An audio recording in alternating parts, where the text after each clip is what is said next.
Apa khabar semua? Korang perasan tak dekat cermin belakang kereta korang tu ada garisan-garisan melintang yang warna merah. Ada banyak garisan ni dari atas sampailah ke bawah cermin belakang kita.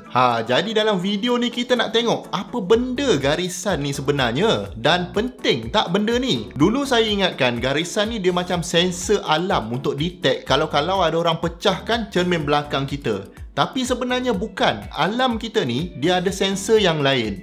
Jadi apa benda lain-lain ni dan penting sangat ke sampai semua kereta pun ada? Apa jadi pula kalau garisan ni terkopek? Sebab benda ni biasa jadi masa kita nak pasang tint dekat belakang cermin kita. Kalau kereta kita memang dah ada tinted, lepas tu kita nak ganti baru. Kalau kita tanggalkan tinted dekat cermin belakang ni, memang likely garisan-garisan ni akan terkopek sekali. Lepas tu kedai pun dia akan bersihkan. Jadi kereta korang tak ada langsung line ni.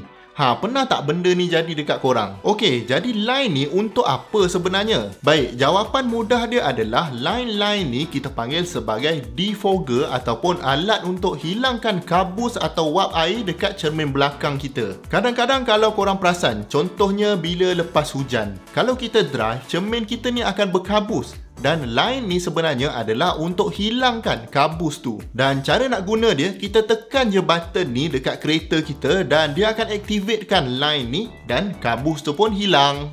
Tapi kalau bagus sangat untuk hilangkan kabus, kenapa tak pasang dekat cermin depan juga? Kalau korang perasan, untuk cermin depan, kalau kita nak hilangkan kabus ni, ada satu lagi button yang kita boleh tekan dan aircon kita akan redirect pergi dekat vent yang ada betul-betul dekat bawah cermin depan kereta kita. Lepas beberapa saat, clear balik cermin depan kita daripada kabus. Ini untuk kereta yang ada aircon lah. Kalau kereta tak ada aircon, siap sedia je lah dengan kain lap untuk lap cermin depan tu. Siapa pernah rasa macam ni? Ayah dia drive, mak dia tolong lapkan cermin. Kalau kita fikirkan balik, kenapa tak letak je line-line yang dekat cermin belakang tu dekat cermin depan untuk hilangkan kabus ni? Cara line ni berfungsi adalah dia macam electric heater yang power dia rendah. Kalau power sangat nanti panas mendidih pula air atas cermin tu. Tak pun takut melecur tangan kita bila pegang cermin tu. Sebab kabus ni dia terbentuk bila wap air ataupun humidity dalam kereta kita tinggi sangat. Jadi wap air tu dah tak boleh nak pergi mana-mana.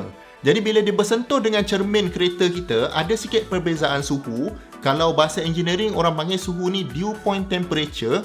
Wap air tu akan condensate dan jadi kabus dekat cermin kereta kita. Jadi cara nak hilangkan condensation ni ataupun bahasa mudah dia kabus ni adalah dengan kita panaskan sikit permukaan tu. Itulah function line-line merah dekat cermin belakang kita. Basically line ni dia adalah heater element dan pada masa yang sama dia juga melengkapkan circuit untuk heater tu. Current akan mengalir dari satu side dan satu side lagi kita groundkan. Dia macam terminal positif negatif lah. Tapi korang janganlah risau pula. Current dia ni sikit je. Jadi kalau kita pegang pun tak kena renjatan elektrik. Jadi bila kata line ni rosak ataupun ada part yang tertanggal, kira elektrik tak boleh lah lalu lagi dekat line yang rosak tu. Jadi hilanglah ability dia untuk panas bila kita on defogger kita. Kalau kata semua line ni rosak, maknanya hilang teruslah ability kita untuk defogger seluruh cermin tu. Jadi kalau drive macam ni agak bahaya sikit sebab tak boleh nampak belakang. Sebab tu dekat cermin depan, defogger akan guna sistem lain. Kita akan blow udara terus ke cermin depan. Kalau nak cepat, kita boleh buka tingkap sikit supaya humidity dalam kereta tu berkurang. Atau kalau masa tengah hujan, kita offkan circulation dan bagi udara luar masuk. Jadi lagi cepat defogging proses tu berlaku sebab kita dah kurangkan humidity. Untuk cermin belakang pula, bagi saya tak perlu design sistem untuk blow udara ni sebab dia akan melibatkan peningkatan kos untuk install air vent sampai ke belakang sana. Jadi diorang guna heater tu jimatlah sikit kos. Lagi satu, kenapa line ni tak digunakan dekat cermin depan adalah supaya kita punya penglihatan ke depan tu pun tak terhalang oleh apa-apa. Pelik kan kalau ada line macam ni dekat cermin depan kereta kita. Pendek kata, untuk cermin depan tu kita panggil dia sebagai primary defogger dan untuk cermin belakang kita panggil dia secondary defogger. Kalau dekat overseas, defogger ni juga dipanggil sebagai defroster sebab time musim sejuk dekat sana memang ais akan melekat dekat cermin ni. Memang susah nak tanggal ais ni sebenarnya dan kita tak bolehlah tuang air panas untuk bagi dia cepat cair. Kalau tuang air panas, cermin tu akan pecah.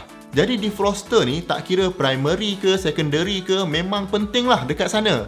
Cuma dekat negara kita ni taklah kritikal sangat benda ni. Cuma time hujan je kita nak guna. Sebab kalau kabus ni dah ada, memang kita tak nampak apa-apa. Sangat bahaya. Jadi disebabkan line ni di bawah arus elektrik macam yang saya cakap tadi, dia akan berhenti mengalir kalau line ni terputus. Benda ni boleh terjadi kalau kata kita terlanggar line ni dengan benda tajam contohnya. Ataupun masa nak loading unloading barang, terlanggar pula dekat cermin belakang sampai rosak line ni. Atau paling kerap sekali berlaku bila kita nak tukar tinted cermin belakang kita. Sebabnya first time kita letak tint tu, biasanya kita akan guna lama lah, sampai 5 hingga 6 tahun.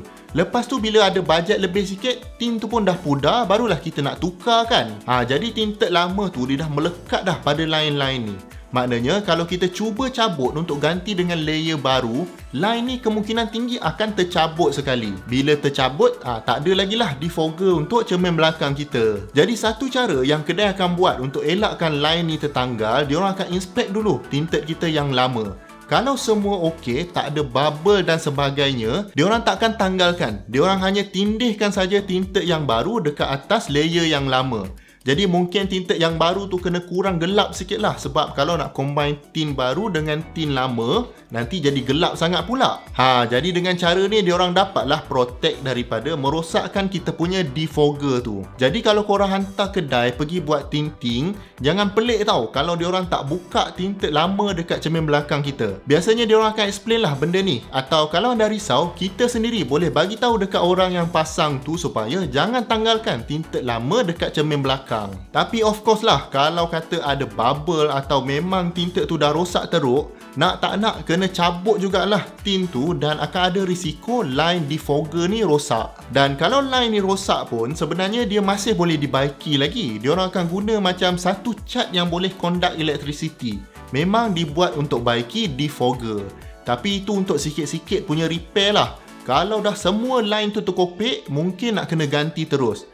Nak ganti ni saya sendiri tak pasti ada tak orang jual benda ni dan macam mana nak pasang tu. Kalau korang tahu, tolong komen dekat bawah. Jadi sekarang korang faham tak apa fungsi line-line dekat cermin belakang korang tu?